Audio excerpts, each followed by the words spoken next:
So a Starburst fireworks rocket is launched from a 10-meter high platform. The height of the rocket h in meters above the ground at time t in seconds is modeled by the function h of t is equal to negative 4.9 t squared plus 35t plus 10. We want to determine the average rate of change of the rocket's height between 2 seconds and 4 seconds.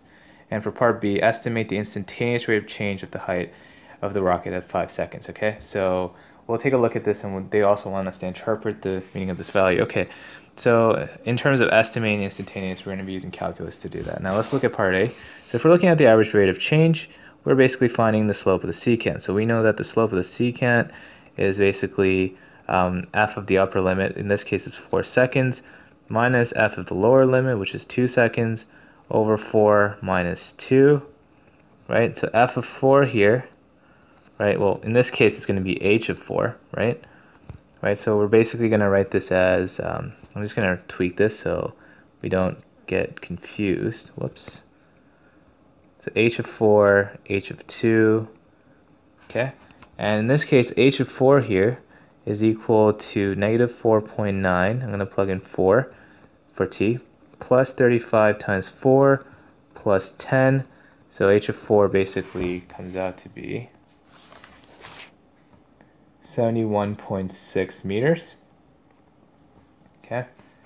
And now we're basically also need to find h of 2, which is negative 4.9 times 2 squared plus 35 times 2 plus 10, and then this gives us 60.4 meters, right? And the slope of the secant is technically the average rate of change, right? In this case, the average velocity. And if we plug this in, the slope of the secant is going to be equal to 71.6 minus 60.4 over 2, which is basically equal to 5.6 meters per second. Okay, so make sure you put the units. So that's the average rate of change in the rocket's height between 2 and 4 seconds. That's the rocket's average speed or average velocity, right? Velocity is just the vector component of speed, basically, right? So speed plus a direction will give you velocity.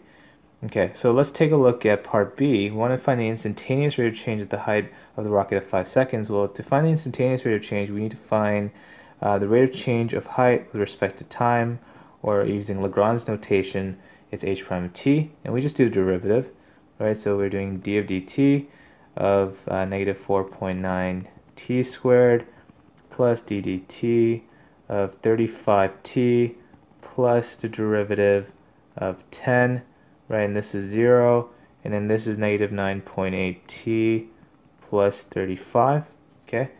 And this is your instantaneous rate of change. If you want to find it in 5 seconds, you just plug in h prime of 5, which is negative 9.8 times 5 plus 35, and then this gives us negative 14. Okay, what does that mean? Well, that tells us that at the instant of t is equal to 5 seconds, the instantaneous velocity is negative 14 meters per second. This negative implies that the object is falling. Now you can notice here that the average velocity was positive. So positive and negative just are associated with direction.